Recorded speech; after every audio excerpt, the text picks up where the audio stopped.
Well, you wouldn't know it for looking now, unless you look close, but we had sugar camp here a week ago when it was much cooler and the maple syrup was being made in one camp and maple sugar was being made in another camp. Our plan was to invite the public to come and see how maple syrup would have been made in the 1850s and how maple sugar would have been made in a Native American camp in about 1700. So we had two camps set up. Our reenactors were the guys from field programs at Fowler Creek. Mike Strom was Elrod Tapper, and he lived in his tent for a week and did things as a pioneer woodsman would have done to make maple syrup. And Howard McDaniel was Hickory, a Delaware Indian who lived in his wickiup, his dome-like structure that he put together for the week. And those guys lived out here and became woodsmen and invited the public. Kenton County Parks brought in these guys so that you could see what it would have been like to live and work in those particular eras. It was very interesting. We spent almost a week out here with them and cooking around the campfire as they would have done, drinking sap water right from the tree, and then boiling down that sap water to make either maple syrup or maple sugar.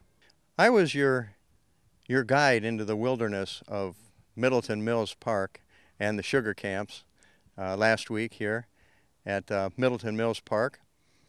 Actually, I was the on-site helper and did whatever else was needed to be done. If you were working in a sugar camp back then, you would have gathered firewood, split firewood. You might have been doing the cooking around the stove. You'd have been tapping trees and carrying in buckets of sap water. You would have been making the little spiles out of the sumac that grows wild here in Kentucky. You would have been doing all those things, and lucky me, I got to do all those things. It was an experience. It was fun.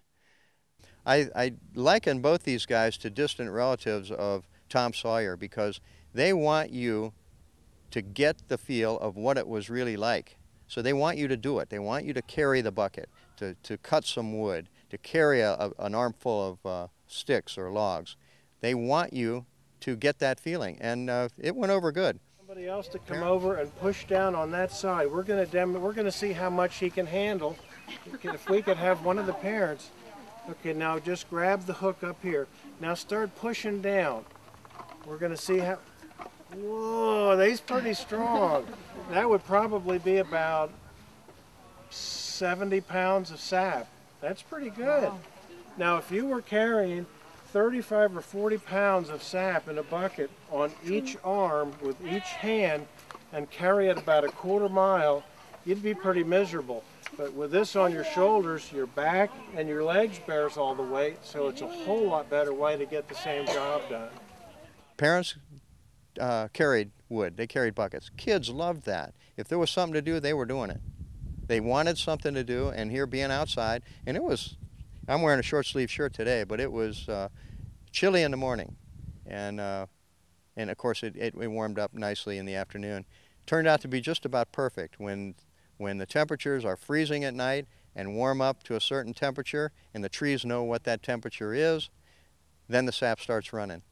When the sun goes down and the temperature drops, the sap water can turn off just like a light. So it's a timing thing, and we were just right. We were perfect this year.